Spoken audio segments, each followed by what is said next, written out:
عليكم ورحمة الله وبركاته.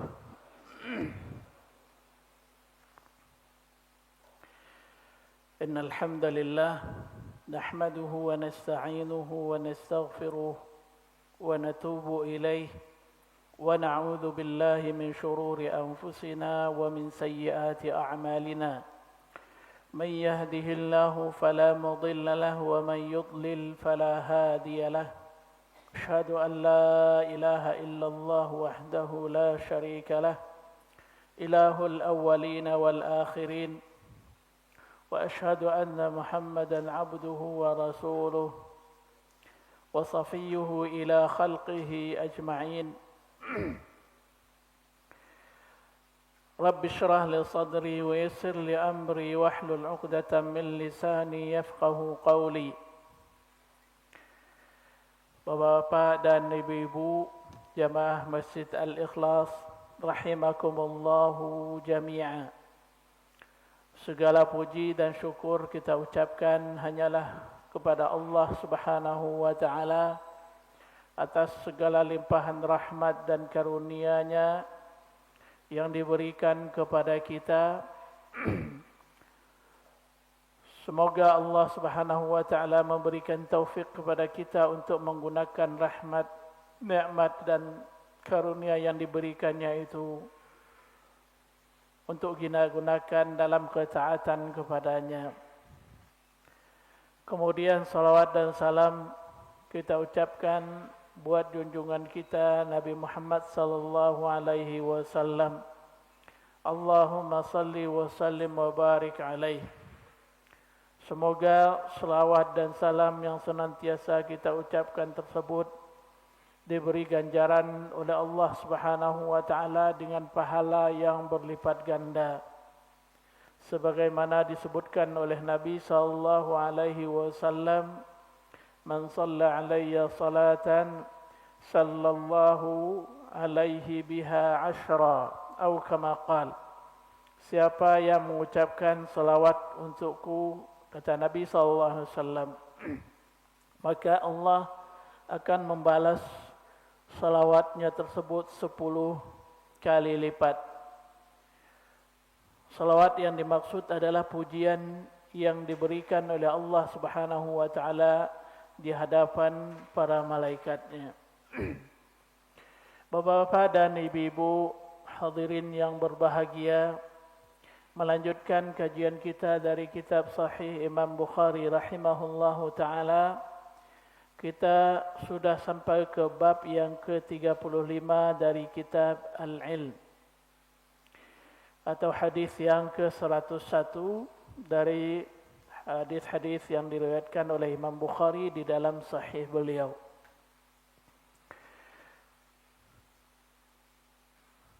Hadis atau bab ini diberi judul oleh Imam Bukhari rahimahullahu ta'ala, Babu hal yuj'alu lin-nisa'i yawmun ala hidah fil ilmi. Bab apakah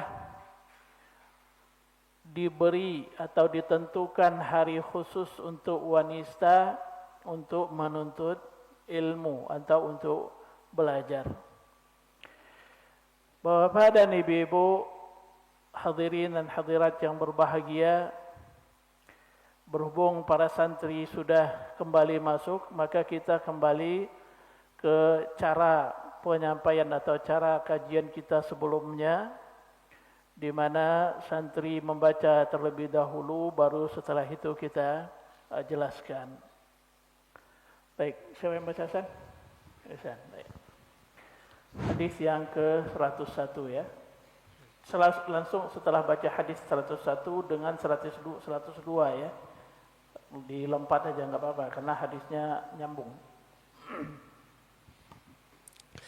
Bismillahirrahmanirrahim.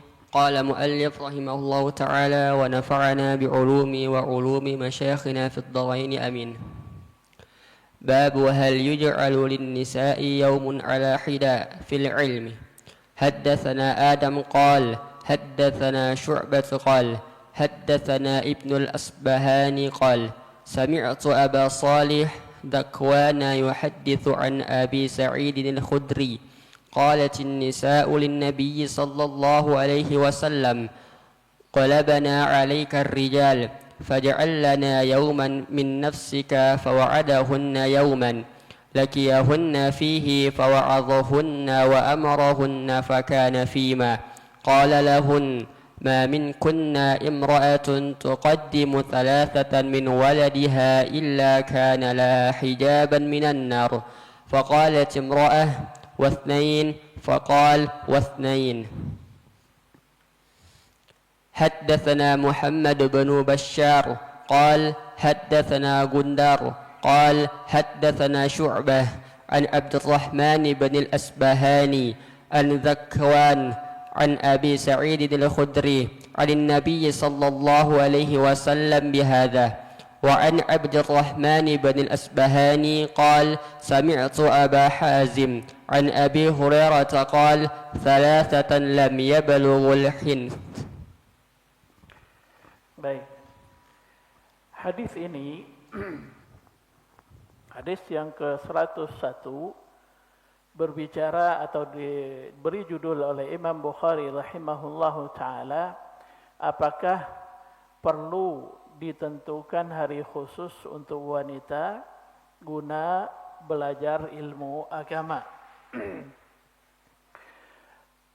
Judul ini beliau istinbat atau beliau ambil dari hadis yang ke-101 ini, di mana beliau meriwayatkan melalui Abu Sa'id Al-Khudri radhiyallahu anhu.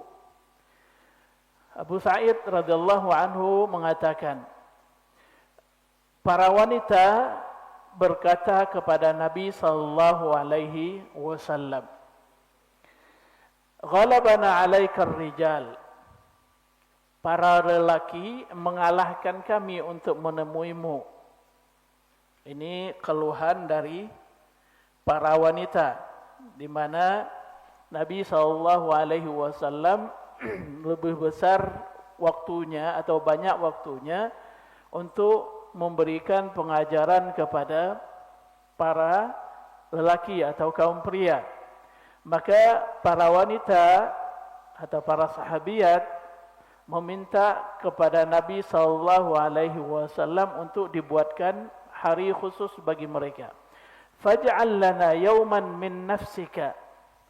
Maka wahai Rasulullah, tentukanlah bagi kami hari khusus, terserah Anda kapan saja. Fawa'adahunna yawman. Maka Nabi sallallahu alaihi wasallam pun memberikan waktu atau menentukan satu hari untuk para wanita. Laqiyahunna fihi, di mana Nabi sallallahu alaihi wasallam menemui para wanita. Jadi hari itu dikhususkan untuk menjawab pertanyaan-pertanyaan para wanita ataupun untuk mengajarkan para wanita terkait masalah-masalah agama. Tentu saja fokusnya juga yang lebih dibutuhkan oleh para wanita. Fawa'adhahunna wa amarahunna. Maka Nabi SAW dalam kesempatan bertemu dengan para wanita tersebut memberikan mau'izah, memberikan wejangan dan juga memberikan beberapa perintah. Di antara yang dikatakan atau diperintahkan oleh Nabi SAW, yang disampaikan oleh Nabi SAW sebagaimana disebutkan oleh Abu Sa'id Al-Khudri di sini, ma min kunna imra'atun tuqaddimu thalathatan min waladiha illa kana laha hijaban minan nar. Di antara pesan atau wejangan yang disampaikan oleh Nabi SAW kepada para wanita di kesempatan itu adalah, ada salah seorang di antara kalian yang menyerahkan atau merelakan 3 orang dari anaknya. Maksudnya para wanita itu ridha anak-anaknya yang masih kecil itu diambil kembali oleh Allah Subhanahu wa taala. Anak-anaknya meninggal ketika usianya masih kecil. Nanti di hadis yang kedua disebutkan, ditegaskan oleh Imam Bukhari rahimahullahu taala, lam yablughul hinth, belum baligh. Anaknya itu yang meninggal itu belum baligh. Illa kana laha hijaban minan nar. Nah, wanita yang merelakan anaknya diambil oleh Allah Subhanahu wa taala, 3 orang diwafatkan oleh Allah Subhanahu wa taala ketika dia masih kecil atau masih bayi, belum mencapai usia baligh. Dia ridha atau rela, maka balasan yang diberikan oleh Allah Subhanahu wa taala adalah melainkan apa yang diberikannya tersebut, apa yang diridhakannya tersebut, yaitu ketiga anak yang meninggal di waktu masih kecil. Kana lah hijaban minan nar, melainkan apa yang diberikannya itu, apa yang diridhakannya itu, kematian anaknya itu menjadi hijab bagi dia dari api neraka, menghalangi dia dari api neraka. Ya, ini salah satu keutamaan atau ganjaran yang diberikan oleh Allah Subhanahu wa taala bagi, di sini disebutkan para wanita. Ya, karena ini berlaku untuk laki-laki juga, untuk suami atau untuk bapa. Namun di sini Nabi SAW mengungkapkannya bagi wanita karena ini beliau sampaikan kepada jamaah wanita, pada jamaah wanita. Walaupun intinya atau aslinya ini juga berlaku bagi bapak. Jadi jangan nanti para bapak merasa kecewa atau merasa bersedih hati ketika wanita, para ibu yang merelakan anaknya diambil oleh Allah Subhanahu wa taala ketika usianya masih bayi, itu akan menjadi tameng bagi dia dari api neraka, dalam artian dia tidak akan dimasukkan oleh Allah Subhanahu wa taala ke dalam neraka. Demikian juga dengan para suami atau para kaum bapak yang anaknya diambil oleh Allah Subhanahu wa taala atau diwafatkan oleh Allah Subhanahu wa taala ketika usia anak tersebut masih belum baligh. Jadi ini berlaku untuk ibu dan juga untuk bapak. Namun karena kesempatan ini Nabi SAW menyampaikannya untuk para wanita, maka beliau memakai kata ganti wanita, ya. Dan itu ditegaskan oleh Nabi SAW dalam berbagai hadis lain. Di antaranya hadis yang disampaikan oleh Imam Bukhari juga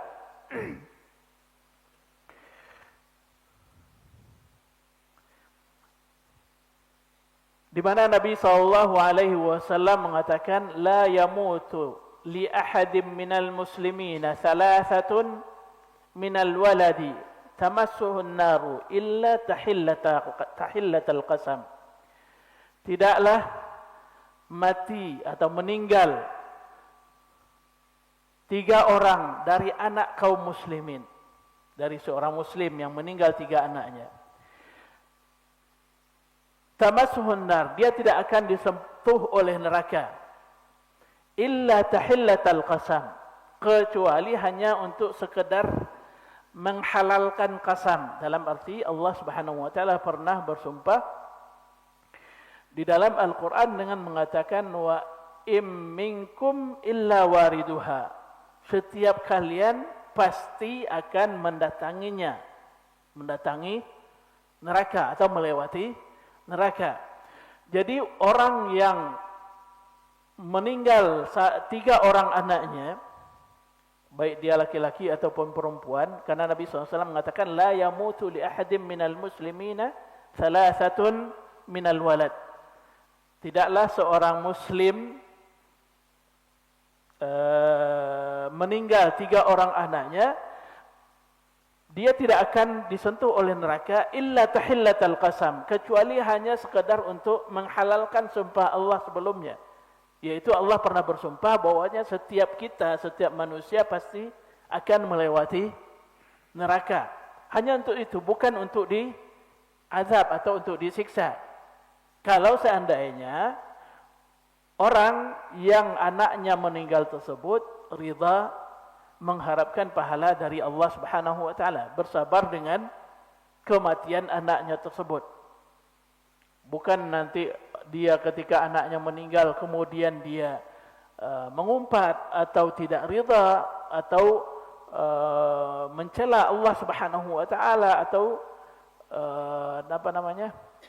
mendongkol di hatinya, kenapa kok Allah Subhanahu wa taala mengambil anak saya? Enggak. Bagi orang yang ridha. Sebagaimana Nabi sallallahu alaihi wasallam mengatakan bagi orang yang sabar dan ridha. Nabi sallallahu alaihi wasallam mengatakan innamas sabru 'inda sadmatil ula. Ketika anaknya baru meninggal tersebut kemudian dia bersabar, bukan setelah beberapa waktu setelah itu dia mengatakan saya bersabar, enggak. Begitu anaknya dipanggil oleh Allah Subhanahu wa taala dia bersabar.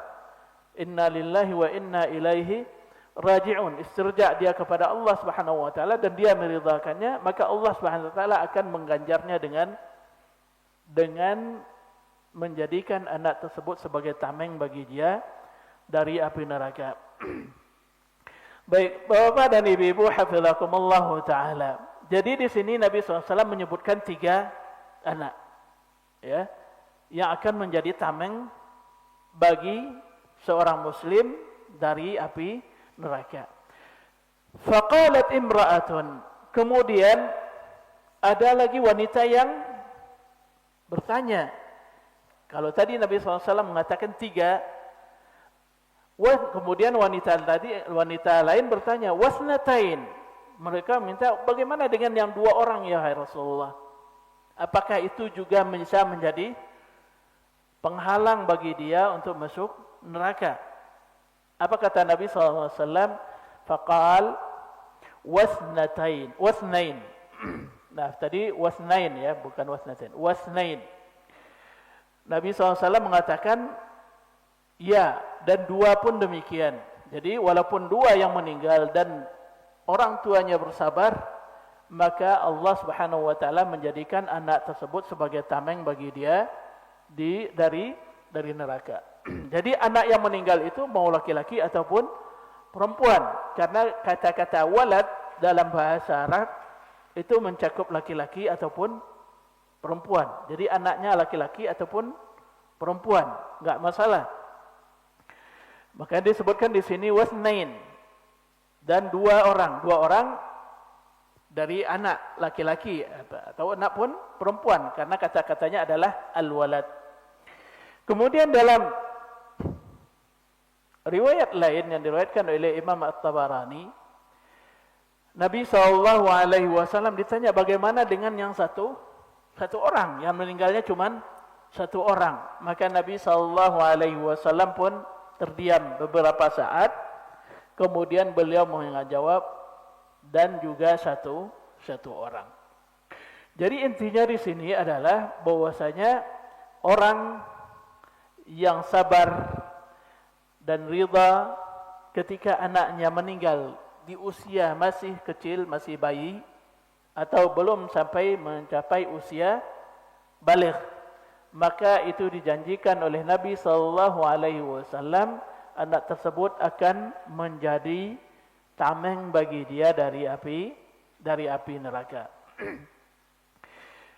Ini inti dari hadis yang disebutkan oleh Imam Bukhari.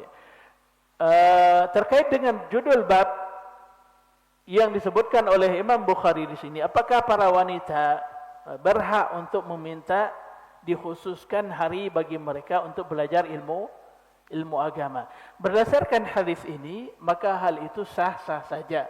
Di mana para wanita di zaman Nabi SAW pun sudah meminta hal itu, meminta kepada Nabi SAW supaya dibuatkan hari khusus bagi mereka untuk diajarkan masalah agama. Baik Bapak dan Ibu-ibu hafizakumullah, kita lanjutkan apa yang disampaikan oleh Syekh Muhammad bin Shalih Al-Utsaimin dalam mensyarah hadis beliau ini. Tafadhal. Al-lafdh يقول ابن حجر تعالى ولكريمة واثنتين بزيادة تاء التأنيث واثنين أنسب لأن ثلاثة مؤنثة والعدد إذا أنث من ثلاثة إلى تسعة يكون المعدود مذكرا يكون المعدود مذكرا نقول 9 نساء و9 رجال. وفي هذا الحديث من الفوائد حرص نساء الصحابة على العلم. Oke, itu dulu. Terlebih dahulu beliau Syekh Muhammad bin Shalih Al-Utsaimin di sini menjelaskan tentang penggunaan kata-kata ke dalam bahasa Arab. Kita singgung sedikit saja.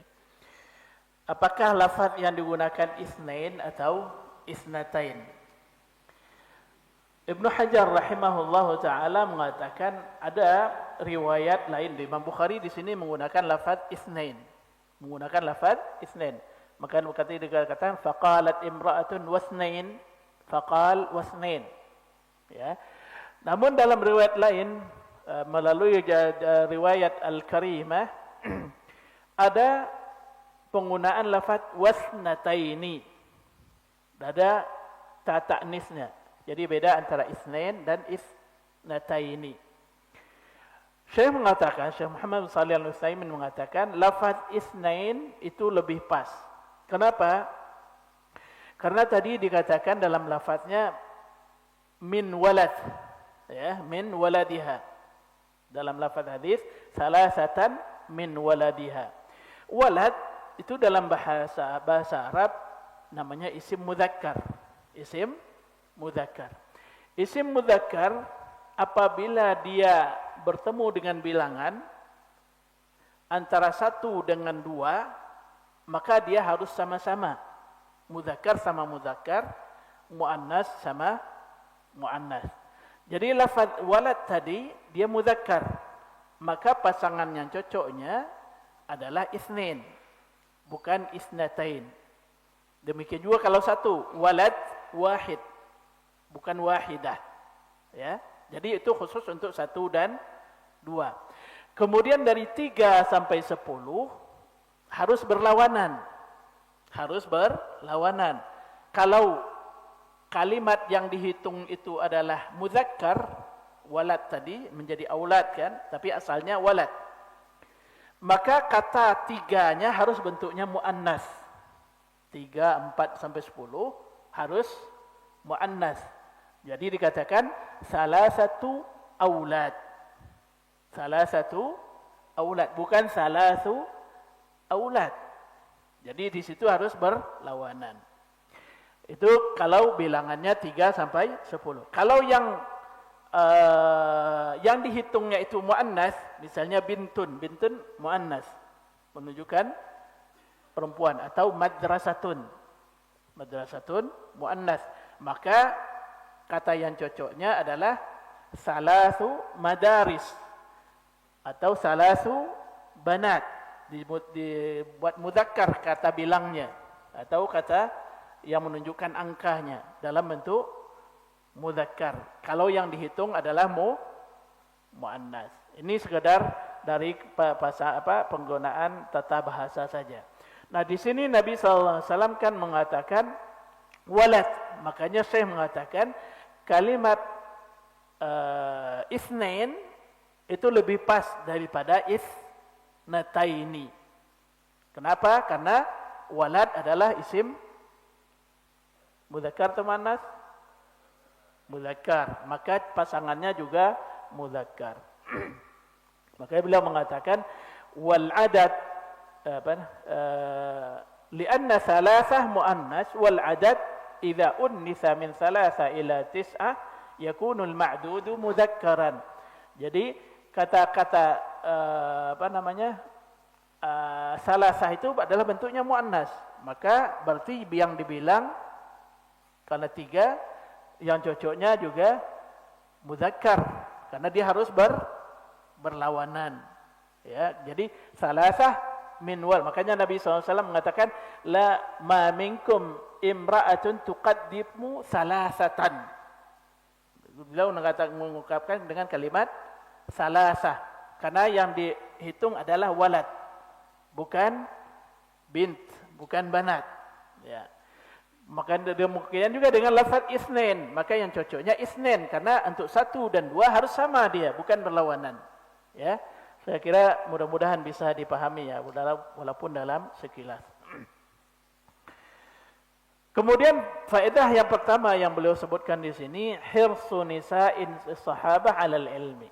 Ya, semangat para wanita, para sahabiyat, ya, para kaum wanita dari kalangan sahabat dalam mencari atau belajar ilmu agama, sehingga mereka meminta dari Nabi SAW untuk dikhususkan waktunya, waktu untuk mereka belajar ilmu agama.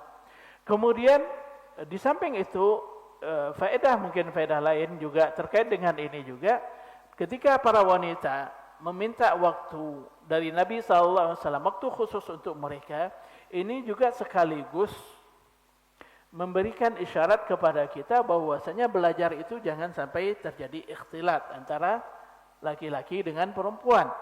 Ya, diusahakan memisahkan antara laki-laki dengan perempuan. Kalau enggak, maka laki-laki akan dominan mengambil kesempatan untuk bertanya. Tentu saja di samping larangan secara syar'i ikhtilatnya, tapi kesempatan bagi para wanita pun akan semakin sedikit ketika para laki-laki dan wanita berada di majelis yang sama. Itu faedah yang pertama disampaikan oleh Syekh Muhammad bin Shalih Al-Utsaimin, semangat para wanita dari kalangan sahabat untuk menuntut ilmu. Dan ini juga seharusnya menjadi cerminan bagi para wanita di masa kita, ya. Apalagi ketika kesempatan untuk belajar pun sudah semakin terbuka, baik yang online ataupun offline, ya, di mana kesempatan bagi para wanita untuk belajar ilmu agama semakin terbuka. Mereka tidak harus mesti belajar datang ke majelis taklim, di rumah pun mereka bisa belajar. Jadi jangan sampai kalah semangatnya dibanding para wanita di zaman Nabi SAW. Kemudian apakah tadi ketika Nabi SAW diminta oleh para sahabat wanita tersebut dikhususkan harinya, apakah Nabi SAW mengajarkan mereka itu di Masjid Nabawi atau di rumah mereka? Ada riwayat yang menyebutkan, riwayat Imam Ahmad kalau saya tidak salah, di mana Nabi SAW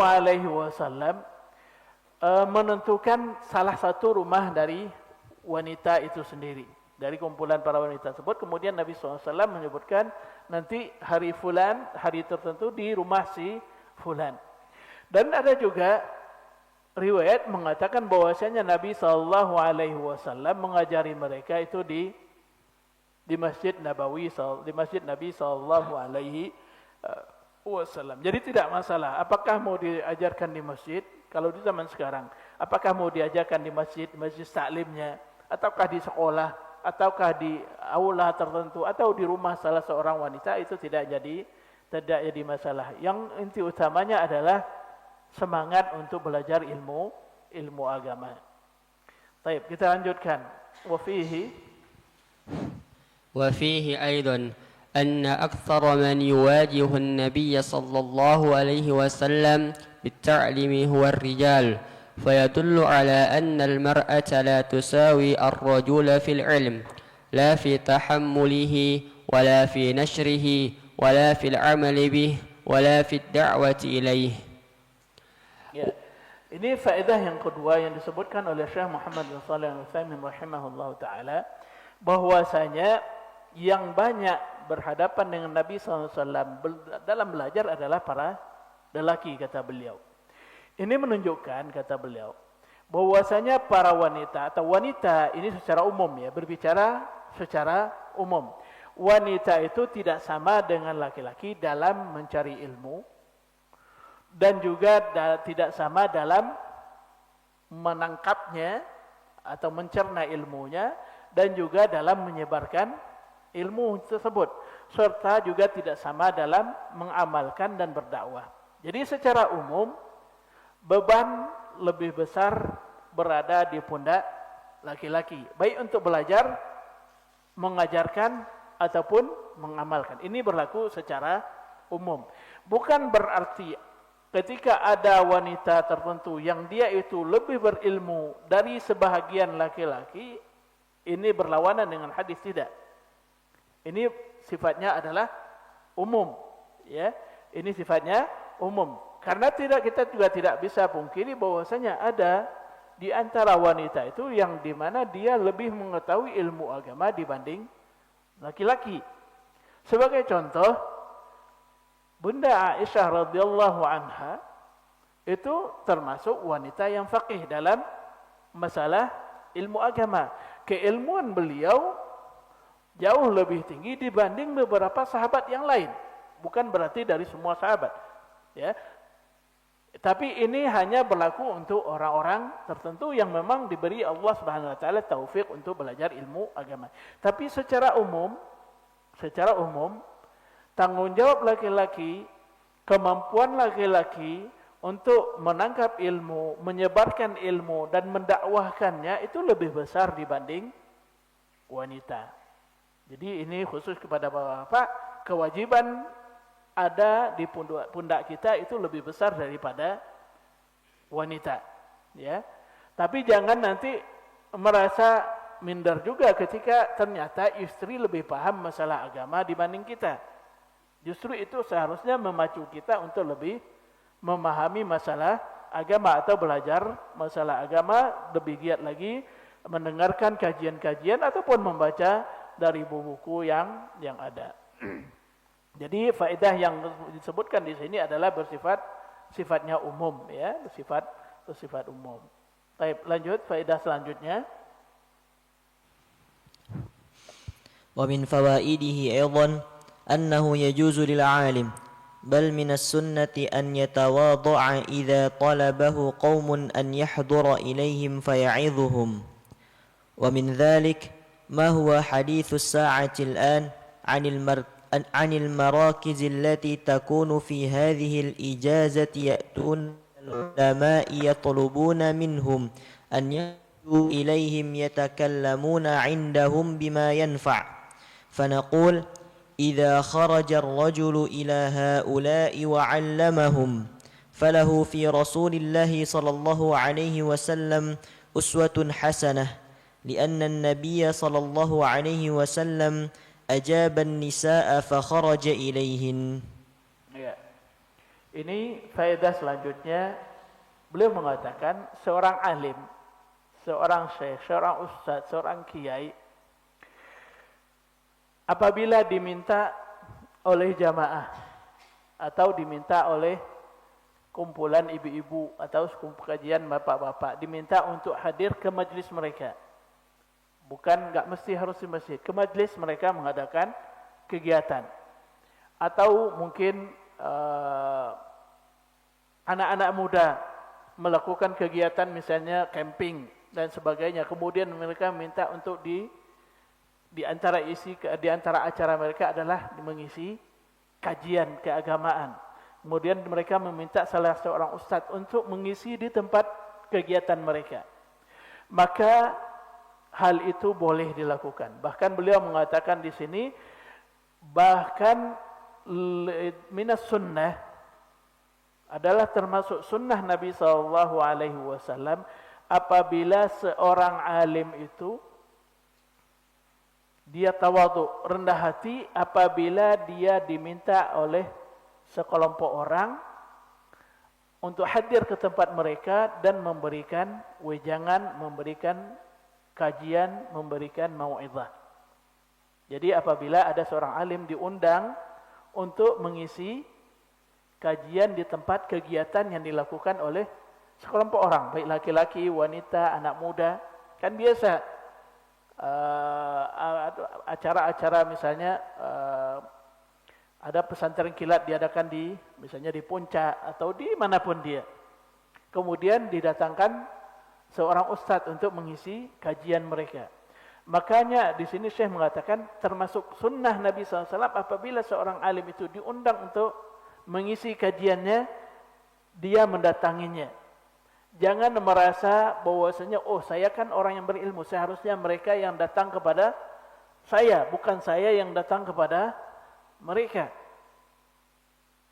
Walaupun di zaman dahulu para ulama rahimahumullah taala mengatakan bahwasanya ilmu itu didatangi, bukan mendatangi. Tapi itu sebenarnya pernah saya sampaikan bahwasanya itu karena undangan itu dilakukan oleh orang-orang yang kaya, di mana mereka ingin anak-anak mereka diajarkan ilmu agama khusus untuk mereka. Mereka mendatangkan para ulama, mengundang para ulama. Makanya para ulama rahimahumullah ta'ala tidak mau. Karena itu adalah merendahkan ilmu. Karena yang biasanya orang kaya itu merasa dia punya harta sehingga bisa mengatur ustadz atau mengatur orang alim. Nah di situ para ulama mengatakan ilmu itu didatangi, bukan ilmu yang mendatangi kita. Dalam hal ini berbeda kondisinya. Ya, berbeda kondisinya di mana ini bukan untuk merendahkan ustadznya, tapi untuk si ustadz itu diundang untuk memberikan kajian supaya mereka bisa istifadah. Tujuan mereka bukan merendahkan ustadznya, tidak. Justru mereka memuliakan ustadznya. Makanya saya mengatakan di sini, wa min dzalika ma huwa haditsus sa'ah 'anil marakis allati takunu fi hadhil ijazah. Ini kemungkinan Syekh menyampaikan ini dalam kesempatan libur panjang, di mana dalam kebiasaan orang-orang Arab dahulu ketika ada musim libur panjang, biasanya itu musim panas, mereka ada membuat acara namanya mukhayyam saifi, ya, semacam ya untuk mengisi kekosongan hari libur tersebut dengan kegiatan-kegiatan yang bermanfaat. Apakah itu mereka adakan di istirahat namanya, ataupun di gurun-gurun kemudian mereka bikin tenda, ataupun di tempat-tempat yang dalam bentuk aula, di mana mereka di situ mengundang para ustadz, mengundang para syekh untuk mengisi kajian di sela-sela kegiatan mereka. Kalau di kita sekarang mungkin ya seperti acara camping dengan berbagai macam kegiatan, kemudian di antara kegiatannya itu diisi dengan siraman rohani atau apalah istilahnya. Ya'tuna ilal ulama yatlubuna minhum an yakhruju ilaihim yatakallamuna indahum bima yanfa. Mereka orang-orang yang mengadakan kegiatan camping tadi meminta para ulama mendatangi mereka kemudian memberikan wejangan kepada mereka. Maka Syekh mengatakan di sini, "Fanaqul idza kharaja ar-rajulu ila haula'i wa 'allamahum falahu fi Rasulillah uswatun hasanah." Lianna Nabi SAW ajab an-nisa fa kharaja ilaihinna.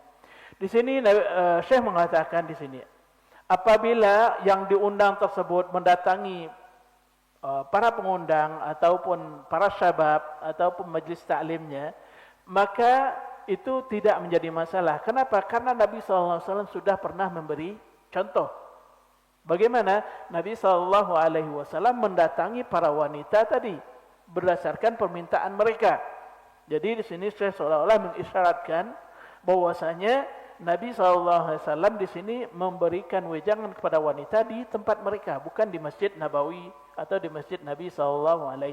Maka beliau mengatakan, ajaban nisa fa kharaja ilaihinna. Nabi SAW memperkenankan permintaan para wanita atau para sahabiat tadi, kemudian Nabi pun mendatangi mereka. Jadi dari sini maka Syekh mengatakan bahwasanya apabila seorang alim diundang untuk mengisi kajian di acara-acara tertentu, maka itu boleh dan Nabi SAW sudah memberikan contohnya. Namun mungkin perlu dipertimbangkan maslahat dan mafsadatnya. Maslahat dan mafsadat. Karena kadang-kadang ada kegiatan-kegiatan yang sebahagian besarnya berisi hal-hal yang tidak disukai oleh Allah Subhanahu wa taala. Misalnya kadang-kadang orang mengadakan kegiatan misalnya pertemuan daerah misalnya, ya. Kan ada yang kumpulan-kumpulan daerah apalagi di daerah perantauan, maka mereka mengadakan pertemuan di antara mereka. Dan di antara isi kegiatan pertemuan misalnya mereka mengundang artis-artis misalnya. Apakah dalam hal ini layak seorang ustadz memberikan ceramah kemudian di sela-sela atau setelah ceramah kemudian mereka bermusik ria? Nah, ini perlu pertimbangan. Ya, dipertimbangkan maslahat dan mafsadatnya. Sejauh mana manfaat dan mudaratnya. Karena dikhawatirkan nanti seolah-olah ini ustadz ini datang untuk melegalkan kegiatan musik mereka. Nah, itu perlu ditimbang terlebih dahulu apakah seorang ustadz akan menghadiri atau tidak.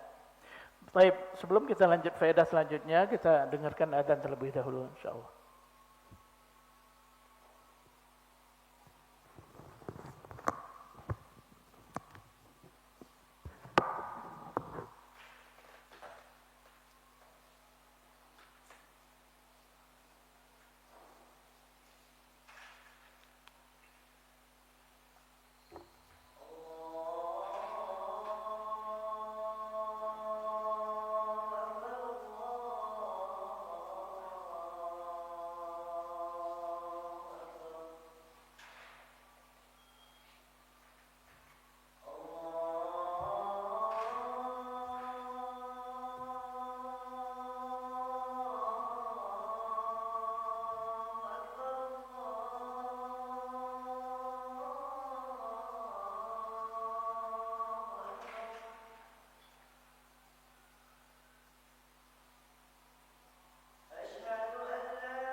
Alhamdulillah wassalatu wassalamu ala Rasulillah wa ba'd.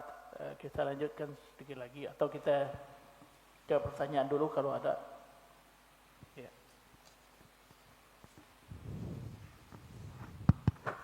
Bismillah. Assalamualaikum Ustaz. Semoga Allah memberikan keberkahan kepada Ustaz, keluarga dan juga kaum muslimin. Pertanyaannya, apakah terkait dengan anak yang meninggal, apakah hal ini juga termasuk ke dalam anak yang meninggal di dalam kandungan atau keguguran? Dan apakah hanya berlaku kepada anak atau kandungan yang sudah ditiupkan ruhnya atau setelah masa 4 bulan ya? Seperti Ustaz. Itu yang keguguran ya? Iya, nah Ustaz.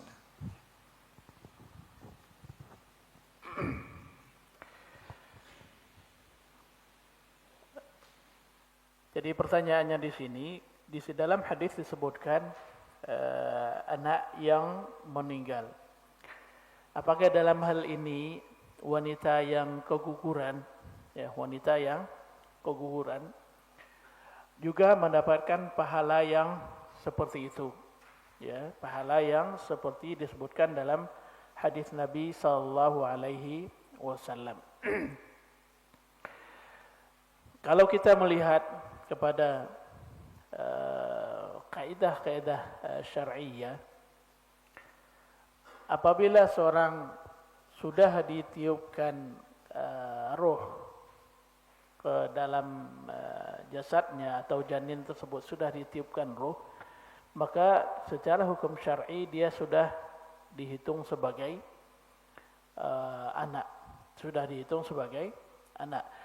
Seandainya, maka diantara permasalahannya juga yang terkait dengan itu adalah apabila ada orang tua atau kerabat yang meninggal sementara dia masih dalam bentuk janin,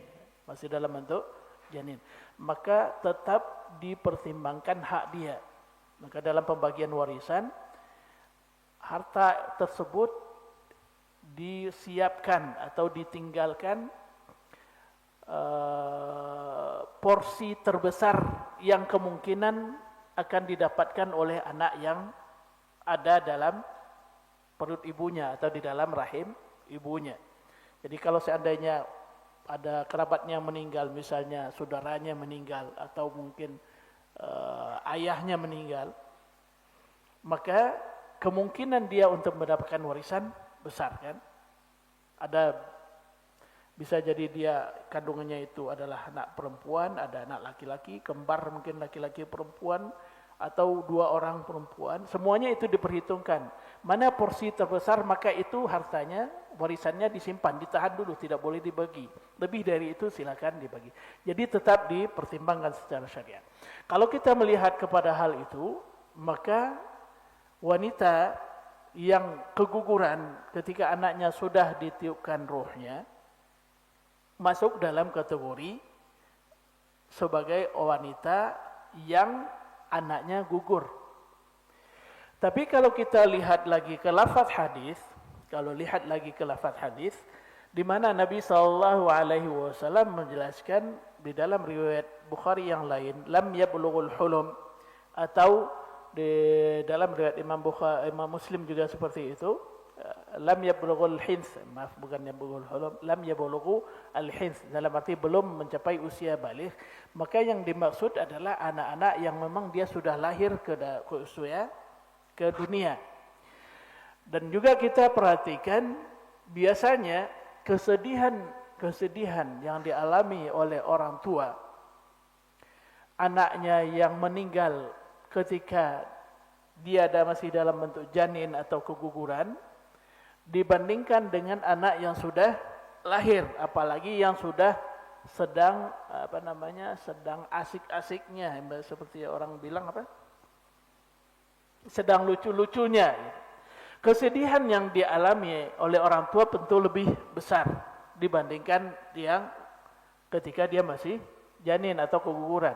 Semuanya kedua-duanya sedih, tapi kesedihan yang dialami oleh orang tua yang anaknya sudah sedang lucu-lucunya itu lebih besar. Nah, ketika Nabi SAW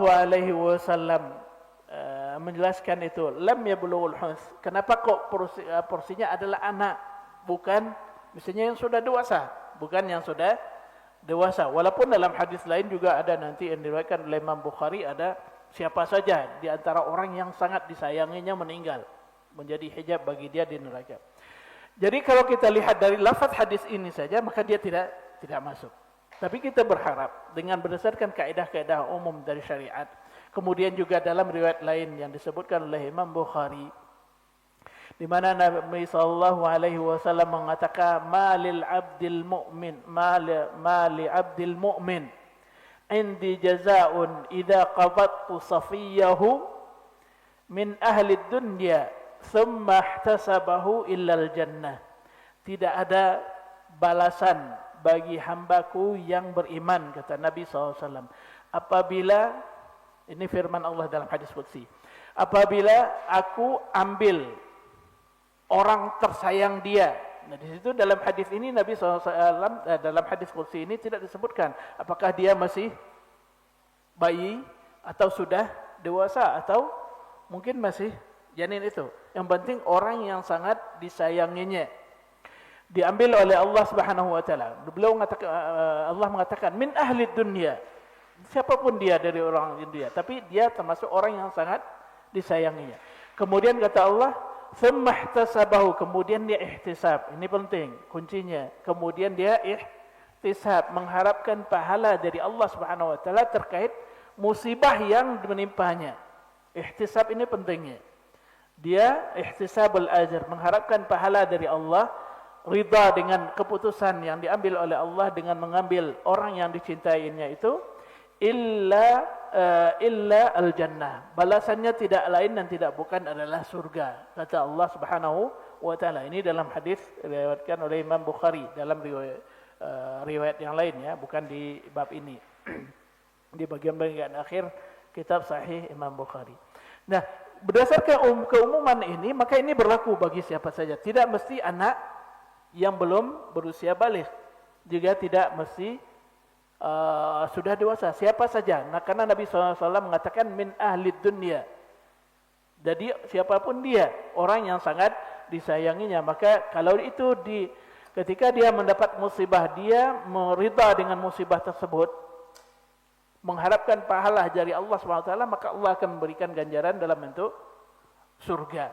Kalau itu kita dalilkan dalil, maka insya Allah orang yang keguguran pun akan mendapatkan ganjaran yang seperti itu. Tapi ingat, kuncinya ihtisab. Maka Nabi SAW juga dalam hadis yang sempat kita bersinggung tadi, ketika dikatakan ihtisab, sabar itu adalah ketika dia pertama mendapat musibahnya itu sendiri, bukan setelah berlanjut beberapa waktu. Maka Nabi SAW mengatakan innamas sabru 'inda sadmatil ula. Kesabaran itu adalah ketika pertama sekali mendapat ujian. Ini ketika Nabi SAW melewati seorang perempuan menangisi anaknya yang meninggal, yang sudah dikuburkan, dia menangisi, kemudian dinasihati oleh Nabi SAW, isbiri, bersabarlah, kata Nabi kepada wanita tersebut. Apa kata wanita tersebut? Ilaika anni fa innaka lam tusab bi musibati. Pergi kamu enggak merasakan musibah yang menimpaku. Ketika wanita itu diingatkan bahwasanya yang menegurnya, menasihatinya adalah Nabi SAW, maka dia pun mengunjungi Nabi SAW minta maaf. Apa kata Nabi SAW? Innamas sabru 'inda sadmatil ula. Kesabaran itu adalah ketika pertama mendapat musibah. Jadi ketika dia awal-awal mendapat musibah, dia langsung istirja, mengucapkan inna lillahi wa inna ilaihi raji'un. Kemudian bersabar, mengharapkan pahala dari Allah. Kita berharap itu juga masuk dalam apa yang dijanjikan oleh Nabi SAW dalam hal ini. Bapak dan ibu-ibu, hafizakumullah ta'ala, faedah yang terakhir langsung saja yang disampaikan oleh Syekh Muhammad bin Shalih Al-Utsaimin di sini, bahwasanya anak, ini berdasarkan hadisnya, anak yang kecil itu menjadi hijab penghalang bagi orang tuanya dari api neraka. Ini akan didapatkan oleh para bapak dan ibu karena kesabarannya dan karena mengharapkan pahala dari Allah Subhanahu wa taala. Ini beliau menyinggung juga di sini. Apakah di anak yang dimaksud itu disyaratkan sudah baligh atau belum? Ataukah yang menjadi acuannya adalah sejauh mana kesedihannya? kesedihan orang tua tersebut. Al-Zahir kata beliau berdasarkan riwayat ini dan juga riwayat hadis yang kedua dibaca tadi, bahwasanya yang dimaksud dengan anak di sini adalah anak yang masih kecil, karena dalam hadis lafaz yang kedua disebutkan salasatan lam yablughul hinsa, 3 orang yang belum mencapai usia baligh. Tapi ini kita katakan tadi bahwasanya ini berdasarkan riwayat yang ada di sini. Ya, berdasarkan riwayat yang ada di sini. Kalau kita lihat riwayat yang lain, maka Nabi SAW tadi dalam hadis qudsi mengatakan siapa saja dari ahli dunia. Yang penting apa di sini? Ihtisabul ajar, mengharap pahala dari Allah, dan juga kesabaran. Ya, berdua itu kunci yang sangat perlu kita perhatikan. Baiklah Bapak dan Ibu-ibu, hafizakumullah taala, demikian saja pertemuan kita pada hari ini. Semoga Allah Subhanahu wa taala memberikan berkah kepada kita, memberikan berkah untuk waktu yang kita pergunakan, dan semoga Allah Subhanahu wa taala senantiasa memberikan taufiknya kepada kita untuk melaksanakan ajaran agamanya. Mohon maaf atas segala kekhilafan dan kekurangan. Kita tutup dengan doa kafaratul majlis. Subhanakallahumma bihamdika asyhadu an la ilaha illa anta astaghfiruka wa atubu ilaik. Wassallallahu ala nabiyyina Muhammad wa ala alihi washabbihi ajmain. Wassalamualaikum warahmatullahi wabarakatuh.